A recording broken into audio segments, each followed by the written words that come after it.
La historia de la redención. Capítulo 3. Las consecuencias de la rebelión.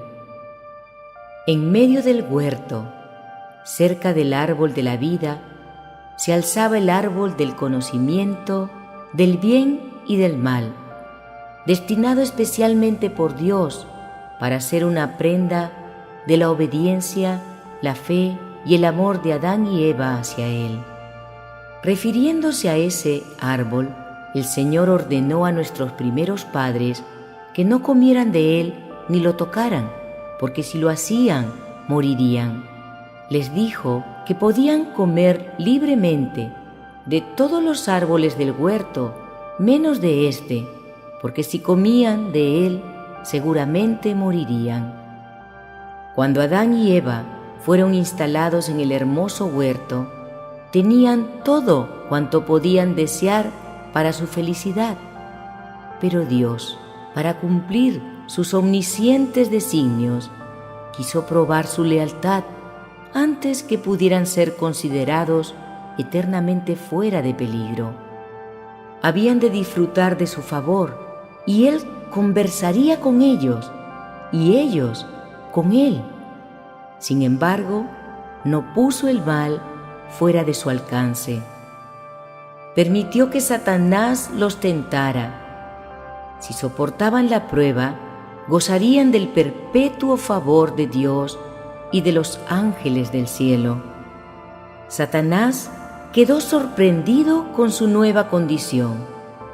Su felicidad se había disipado. Contempló a los ángeles que, como él, habían sido tan felices, pero que habían sido expulsados del cielo con él. Antes de su caída, ni una sombra de descontento había malogrado su perfecta felicidad. Ahora todo parecía haber cambiado. Los rostros que habían reflejado la imagen de su Hacedor manifestaban ahora melancolía y desesperación. Entre ellos había continua discordia y acerbas recriminaciones. Antes de su rebelión, estas cosas eran desconocidas en el cielo. Satanás consideró entonces las terribles consecuencias de su rebelión. Se entristeció y tuvo miedo de enfrentar el futuro y vislumbrar el fin de todas estas cosas.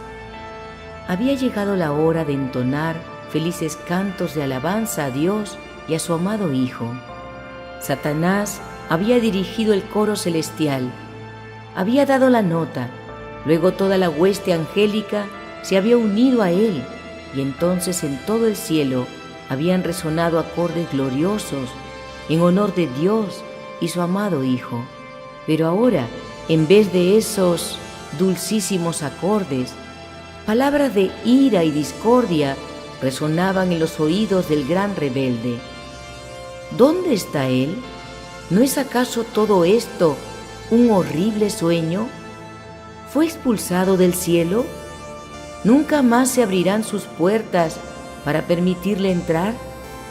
Se acerca la hora de la adoración, cuando los santos y resplandecientes ángeles se postran delante del Padre. Nunca más se unirá el cántico celestial.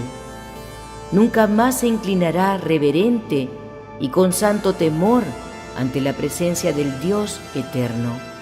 Si pudiera volver a ser como cuando era puro, fiel y leal, de buena gana abandonaría sus pretensiones de autoridad, pero estaba perdido, más allá de toda redención, gracias a su presuntuosa rebelión. Y eso no era todo. Había inducido a otros a rebelarse y los había arrastrado a su propia condición, a ángeles que nunca habían pensado poner en tela de juicio la voluntad del cielo o dejar de obedecer la ley de Dios, hasta que Él introdujo esas ideas en sus mentes al presentarles la posibilidad de disfrutar de mayores bienes y de una libertad más elevada y gloriosa.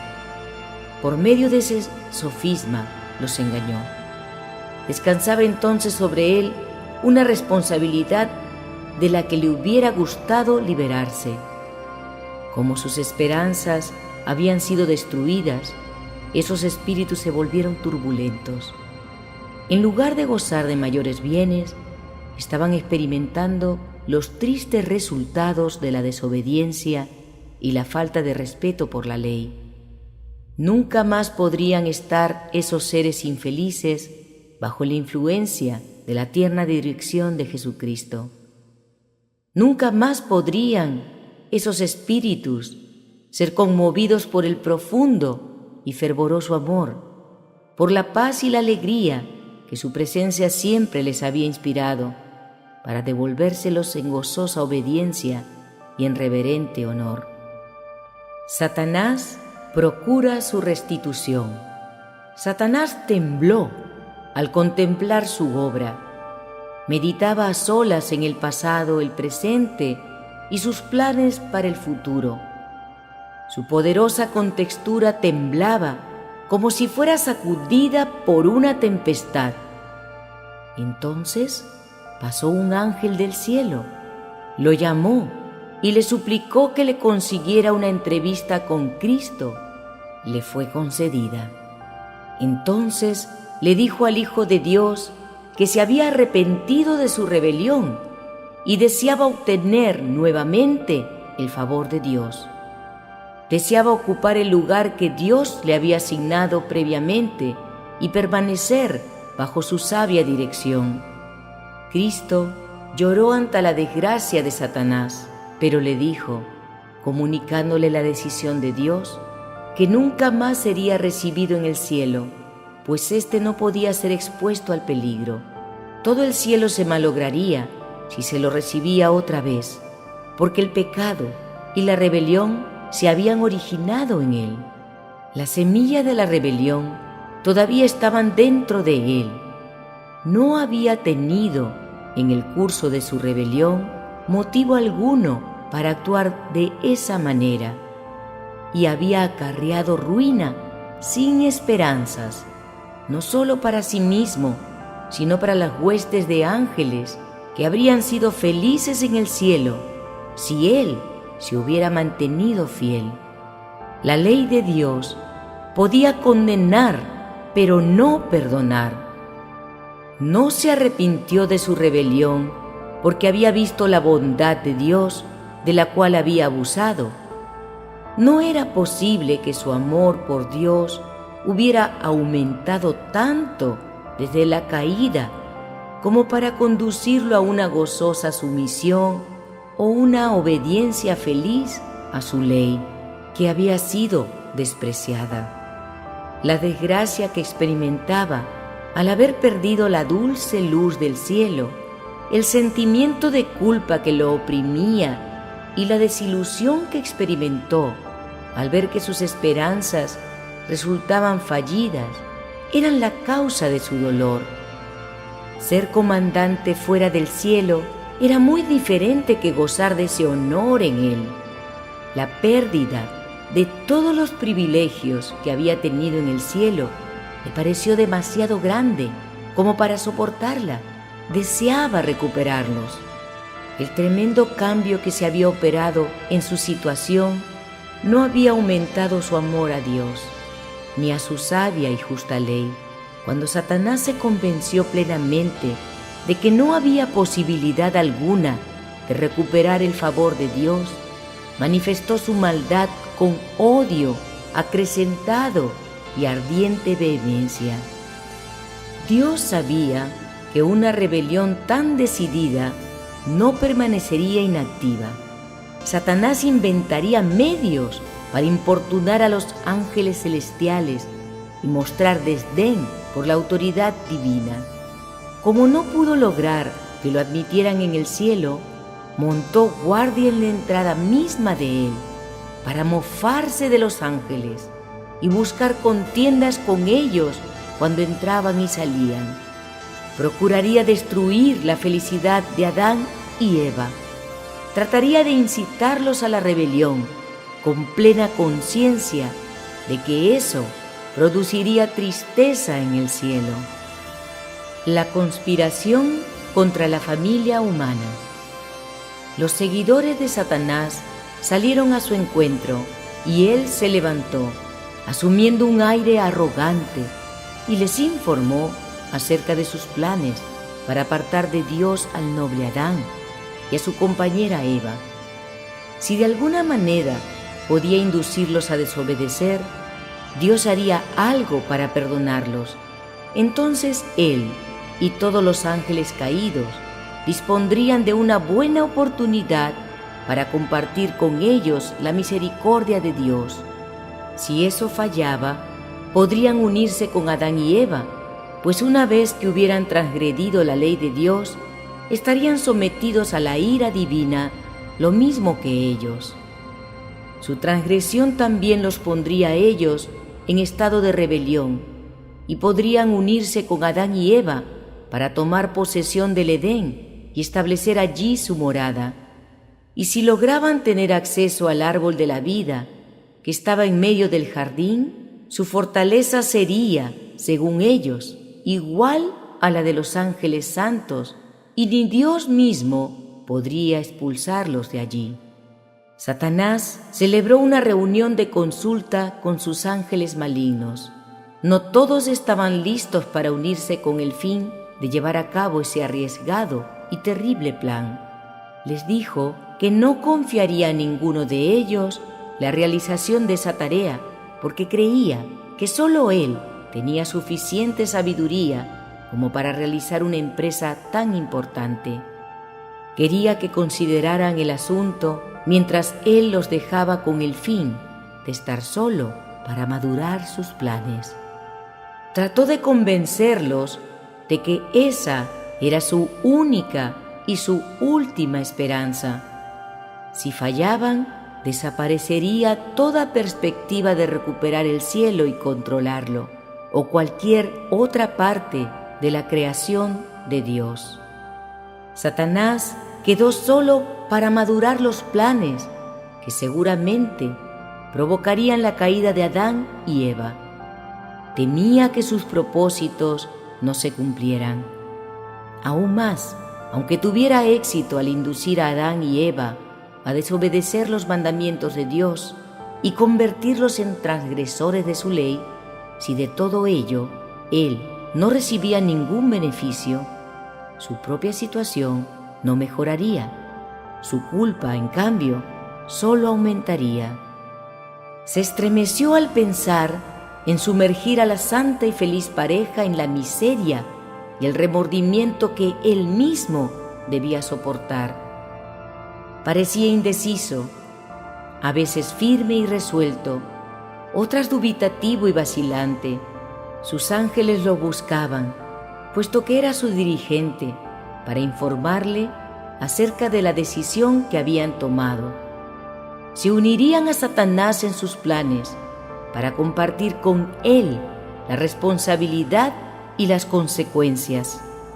Satanás ahuyentó sus sentimientos de desesperación y flaqueza, y como dirigente de ellos, se revistió de valor con el fin de afrontar la situación y hacer todo cuanto estuviera a su alcance para desafiar la autoridad de Dios y de su Hijo. Los informó acerca de sus planes. Si se acercaba audazmente a Adán y a Eva para quejarse del unigénito Hijo de Dios, no lo escucharían en absoluto. Por el contrario, estarían preparados para repeler ese ataque. Si tratara de intimidarlos con su poder, hasta hacía poco había sido un ángel provisto de gran autoridad, tampoco podría lograr nada. Decidió que la astucia y el engaño lograrían lo que no fuera posible por la fuerza. Se advierte a Adán y Eva. Dios reunió a la hueste angélica para tomar medidas con el fin de evitar el mal que amenazaba. Se decidió en el Consejo del Cielo enviar ángeles para advertir a Adán que estaba en peligro por la presencia del enemigo. 2 ángeles se apresuraron a visitar a nuestros primeros padres. La santa pareja los recibió con inocente alegría, expresando su gratitud al Creador por haberlos rodeado con tal profusión de su bondad. Podían gozar de todo lo amable y atractivo, y todo parecía adaptarse sabiamente a sus necesidades. Y lo que estimaban por sobre toda otra bendición era su relación con el Hijo de Dios y los ángeles celestiales, pues tenían tanto que contarles en cada visita en cuanto a las bellezas de la naturaleza que descubrían cada vez en el hermoso hogar del Edén, y tenían muchas preguntas que hacer acerca de muchas cosas que no podían comprender claramente. Con bondad y amor, los ángeles les daban la información que deseaban recibir. También les contaron la triste historia de la rebelión y la caída de Satanás. Entonces les informaron con claridad que el árbol del conocimiento había sido puesto en el jardín como prueba de su obediencia y su amor por Dios, que los santos ángeles solo podían conservar su condición exaltada y feliz si eran obedientes, que ellos estaban en una situación similar, que podían obedecer la ley de Dios y ser inefablemente felices, o desobedecerla y perder su elevada condición y caer en la desesperación. Dijeron a Adán y a Eva que Dios no los obligaría a obedecer, que no los había privado del poder de obrar en contra de su voluntad, que ellos eran seres dotados de naturaleza moral, libres de obedecer o de desobedecer.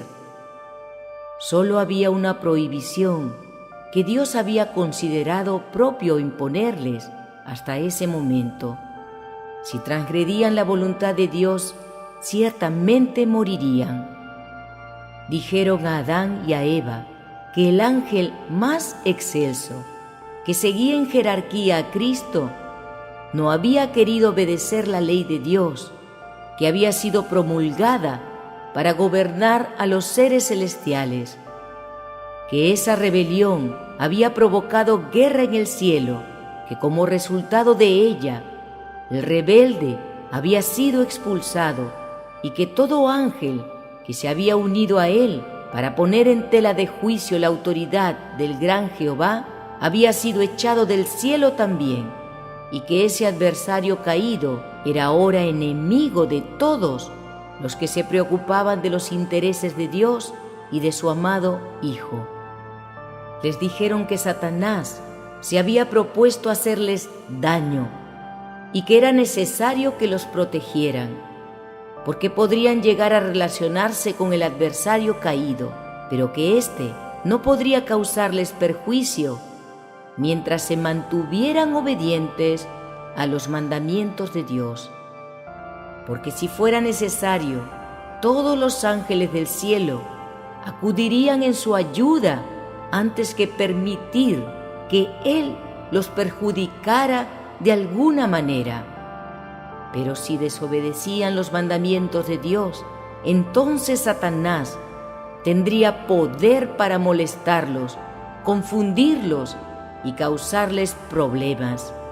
Si permanecían firmes frente a las primeras insinuaciones de Satanás, estarían tan seguros como los ángeles celestiales. Pero si cedían ante el tentador, el que no había protegido a los ángeles excelsos, tampoco los protegería. Tendrían que sufrir el castigo correspondiente a su transgresión, porque la ley de Dios es tan sagrada como Él mismo, y Él exige obediencia perfecta de todos en el cielo y en la tierra. Los ángeles aconsejaron a Eva que no se separara de su esposo en el desempeño de sus tareas, porque podría llegar a encontrarse con el adversario caído. Si se separaban, estarían en mayor peligro que si estuvieran juntos. Los ángeles les encargaron que siguieran estrictamente las instrucciones que Dios les había dado en relación con el árbol del conocimiento, pues si obedecían perfectamente, estarían a salvo, y el adversario caído no tendría poder para engañarlos. Dios no permitiría que Satanás siguiera a la santa pareja para tentarlos constantemente. Solo podría tener acceso a ellos en el árbol del conocimiento del bien y del mal. Adán y Eva aseguraron a los ángeles que nunca desobedecerían los expresos mandamientos de Dios, pues su mayor placer consistía en hacer su voluntad. Los ángeles se unieron a ellos en santos acordes de música armoniosa, y mientras sus signos se elevaban a las alturas del bendito Edén, Satanás escuchaba la melodía de gozosa adoración al Padre y al Hijo, y al escuchar aumentaba su envidia, su odio y su maldad. Comunicó entonces a sus seguidores su ardiente deseo de incitarlos, a Adán y a Eva, a desobedecer, para que de esa manera acarrearan sobre sí la ira de Dios y trocaran sus cantos de alabanzas por el odio y por maldiciones a su Hacedor.